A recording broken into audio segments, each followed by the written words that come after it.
নমস্কার। আজকে সূর্যগ্রহের ট্রানজিটে আলোচনা করব।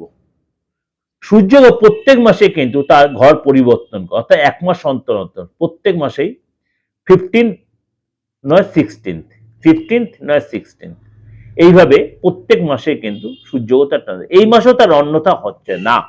অর্থাৎ এই মাসেও সূর্যগ্রহ তার ট্রানজিট করে বৃশ্চিক রাশি ছেড়ে আপনার ধনু রাশিতে প্রবেশ করবে। সেখানে গিয়ে আবার মঙ্গল সেখানে অলরেডি কিন্তু বসে রয়েছে, সেটা আমি পরে দেব। সেটা বলে মঙ্গল আদিত্য যোগ তৈরি হচ্ছে, সেটা পরে আলোচনা করব। আজকে আমি আলোচনা করব যে এই যে সূর্যগ্রহ তার ট্রানজিট করবে আপনার ধনু রাশিতে আগামী 15 ডিসেম্বর, সেটা আপনার জন্য কি এফেক্ট হচ্ছে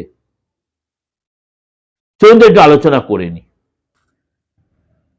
এই যে সূর্য ধনু রাশিতে প্রবেশ করবে, তার জন্য কিন্তু খর মাস স্টার্ট হয়ে যাবে।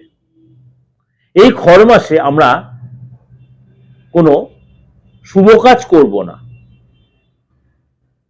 সেটা আমি আলাদা করে প্রোগ্রাম দেবো। কিন্তু সূর্যগ্রহের ট্রানজিটের উপর আপনার রাশির উপর কি এফেক্ট হবে 12 রাশির উপর, সেটা আলোচনা করবো। চলুন তাহলে জেনে নিই আপনার রাশি কি বলছে।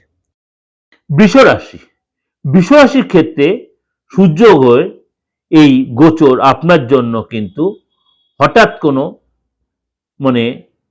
পরিস্থিতি, ভালো মন্দ সব রকম পরিস্থিতি, অর্থাৎ আপনার অষ্টম ভাবে সূর্যের এই গোচর হবে। হঠাৎ কোনো ঘটনা বা পরিস্থিতির সম্মুখীন আপনি হবেন। এই যে বৃষ রাশির জাতক জাতিকাদের বলবো, এসব কিন্তু আর্থিক ব্যাপারে বলুন, ইনভেস্টের ব্যাপারে বলুন, সম্পত্তির ব্যাপারে বলুন, পরিবারের ক্ষেত্রে বলুন, ডিসিশনের ব্যাপারে কিন্তু খুব সচেতন থাকবেন। আর্থিক ব্যাপারে বলুন, শরীরের ব্যাপারে, সম্পত্তি বলুন, সম্মানের ব্যাপারে বলুন, খুব সচেতন থাকবেন। পরিবারের ব্যাপারে সচেতন থাকবেন। এছাড়া কিন্তু চাকরির জায়গাটা অপ্রত্যাশিত কোনো পরিবর্তন হতে পারে, ভালো হতে পারে, মন্দ হতে পারে। হঠাৎ আপনার দীর্ঘদিনের কোনো প্রমোশন আটকে যে প্রমোশন হয়ে যেতে পারে।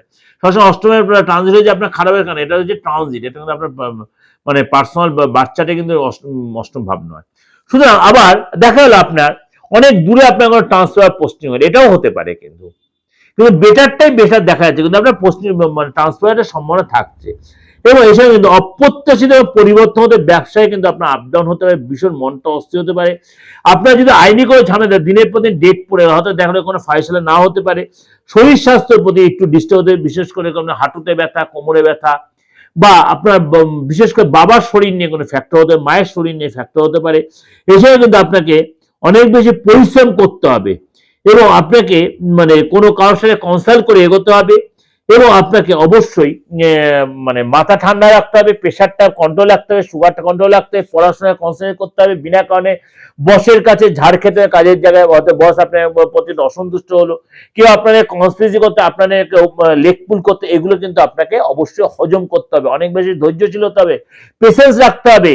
আপনার স্টাফেরা আপনার সাথে ব্যাড বিহেভ করতে, বস আপনার সাথে ব্যাড বিহেভ করতে, আপনাকে ফোকাস করতে পারে। এগুলো কিন্তু আপনার কথা, কাজ ফেলে রাখবেন না। কাজ ফেলে গল্প করছেন, আপনাকে ফলতো ফোকাস করে দিল, আপনাকে এই চাপগুলো আসতে, বা আপনার চুরি হয়ে গেল, বা আপনার মাথাটা যন্ত্রণা হয়ে রাতে ঘুমটা কমে গেল, এগুলো কিন্তু, বা আপনার বাবার শরীর নিয়ে ফ্যাক্টর হলো, এগুলো কিন্তু আপনাকে ফেস করতে হতে পারে। আপনার বিনা কারণে আপনি বদনাম বা অপমানে, যে কোনো কারণে কারোর সাথে কোথাও কোনো লিটিগেশন চলছে, আপনি হট করে কোনো অশান্তি ঝামেলা না যাওয়ানোর চেষ্টা করবে, সেগুলো অ্যাভয়েড করার চেষ্টা, সেটা আপনার জন্য ভালো হবে। এটা ওভারঅল একটা প্রেজেন্টেশন আপনাকে শো করলাম বা বললাম। অবশ্যই আপনাদের ভালো লাগবে। সূর্যের ট্রানজিট আপনার জন্য যথেষ্ট ভালো, আপনাদের জন্য অবশ্যই সেটা ভালো রাখা যায়। আপনাকে আরো কারোর সাথে কনসাল্ট করে আরো তার প্রপার গাইড, তারপরে ওকে একটা চুনি পড়ে নেন, কখনোই তা বলছি না। সুতরাং আপনি এটাকে প্রপার ইউটিলাইজ করার সময়টাকে। ভালো থাকবেন। যোগাযোগ করতে হলে অবশ্যই বুকিং এ ফোন করেন। নমস্কার, ভালো থাকুন।